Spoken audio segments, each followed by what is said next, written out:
Welcome back. Today's story is What's in It for Me? Ajja told Anand, "Will you go fetch my clothes from the dhobi?" Anand was reading a book and said without looking up, "Then what will you give me?" Ajja smiled and said, "I will give you nothing. Why should I give you anything? You are a part of the family." Anand looked up now. "Oh, but that is not true in our house," he declared. "Whenever my dad tells me to do some work, I ask for a reward, and he gives it to me." Ajja was surprised. "Let me talk to your father." "The joy of helping someone itself is a reward. This is not right." "Dad is a big officer in a bank.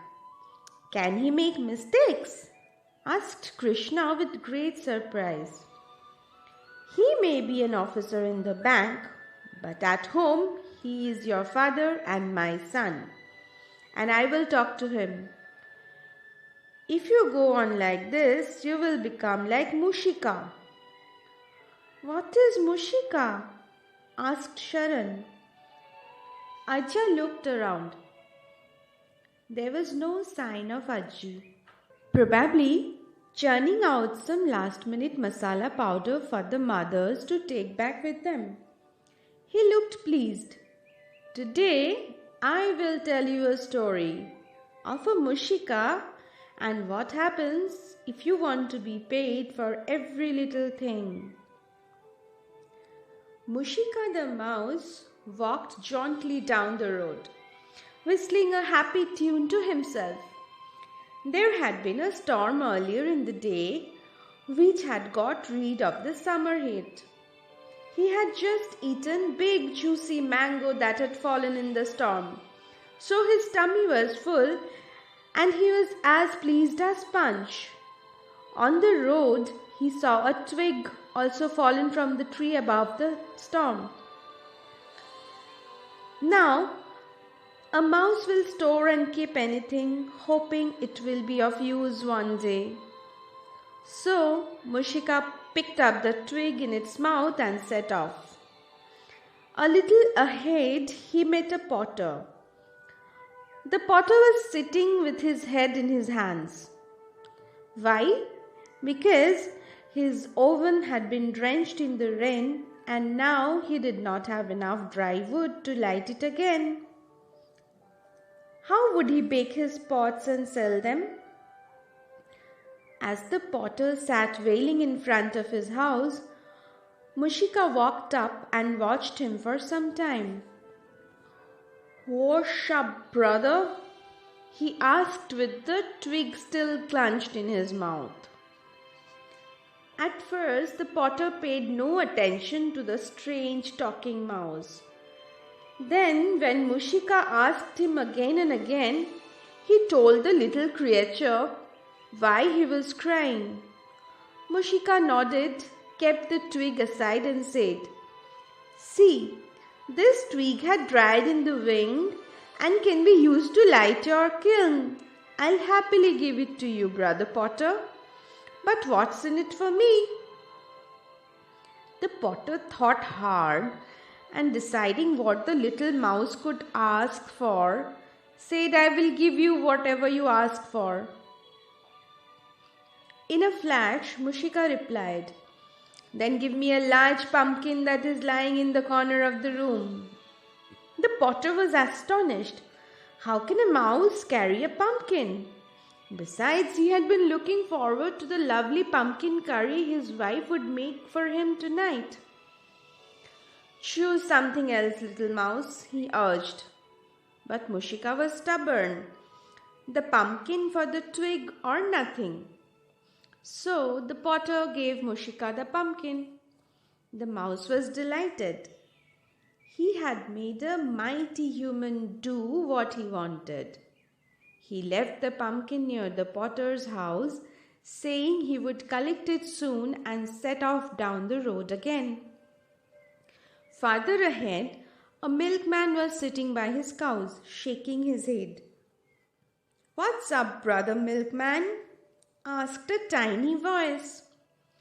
To his astonishment, the man saw a mouse with bright eyes peeping up at him. Sadly, he shook his head some more time, then said, "The storm scared my cows and they're refusing to give me milk. What will I sell today and what will my family eat?" "Spicy pumpkin curry, if you want." "Surely you're joking, my friend. I have 10 people at home. Where will I get a pumpkin large enough to feed everyone?" "Just walk back the way I came. You will reach a potter's house. Right beside that, I have left a pumpkin. That's mine and you can have it." "But what's in it for me, brother?" The milkman shrugged and said, "Whatever you want." Like the potter, he thought, what can a mouse want? Mushika said, "Then give me a cow." "Are you mad? A pumpkin for a cow? Who ever heard such a thing?" "It's that or nothing, my friend," replied Mushika firmly. So the milkman went and got the pumpkin and gave one cow to the mouse. A big cow with large horns that listened to what he commanded. Mushika the mouse could not believe his luck. Off he went, seated on the cow, whistling another happy tune. When he stopped in front of a marriage hall, why were people looking around sad and worried? They should be busy preparing for the marriage feast. Even the bride and groom were standing with long faces. "What's up, brother groom?" called Mushika, sitting atop his cow. The groom replied gloomily, "There is no milk to prepare the wedding kheer. How will the wedding feast be complete without a dessert?" Mushika grinned. "Worry not. Here, take this cow. She is now happy and will give you milk. But what's in it for me, brother?" The groom was happy and said, "Why, you can have whatever you want. You can eat your fill of the feast, sweets, pulao, fruits, whatever your heart desires." The mouse kept quiet and gave the cow to the wedding party. They milked the cow and had plenty of milk. There was a great wedding feast. After the party was over, the mouse replied in a flash, "Give me your bride." The groom and everyone in the marriage party were astonished at the mouse chick. The groom was about to give him a good walk when his newly wedded bride stopped him. "You had given him your words and he could have whatever he wants. Let me go with him. I will teach him a lesson that he will never try to carry off another human bride again." Her husband agreed. So off she went with the mouse. Mushika scampered ahead, eager to show the bride his home. But what was this? Why was she walking so slowly? "Hurry up, bride," he called. "It's about to rain again." The bride replied, "I am a human. I can't run as fast as you." So Mushika had to slow down. By the time they reached his home, which was a little hole under a tree, he was very hungry. "Cook me a nice meal with lots of grain," he commanded. The bride nodded and said, "Of course, but where is the kitchen, the spices, the oil, and the vessels? I'm a human after all. I can't cook only grains." The mouse realized he was in a real fix having got this useless human back with him. "Never mind," he sighed. "At least come inside the house." "Oh, but how will I do that?" wailed the bride. "I cannot set even a toe inside that hole. It is so small. Where will I sleep tonight?" how about under the tree? Mushika suggested, pointing to another big tree nearby. No way, sniffled the bride. It will rain and I will get wet, I will catch cold, then a fever, and I will need a doctor who will bring me bitter medicines. Now she started wailing even louder. Shush, shush, Mushika comforted her, thinking he should have agreed to eat his fill of the wedding feast instead of bringing this strange, weeny woman back home with him.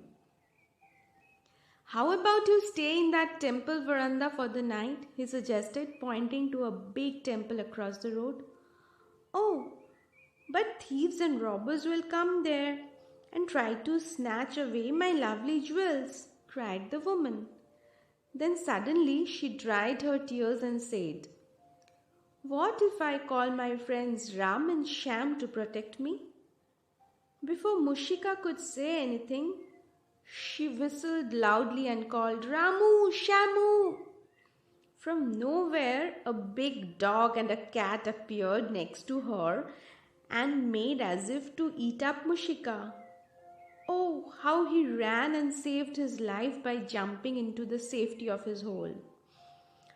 The bride grinned and went back to her wedding feast with her faithful pets. As for Mushika, he had to go to sleep on an empty stomach that night. Tomorrow, he sighed, perhaps there will be another storm, and went off to sleep.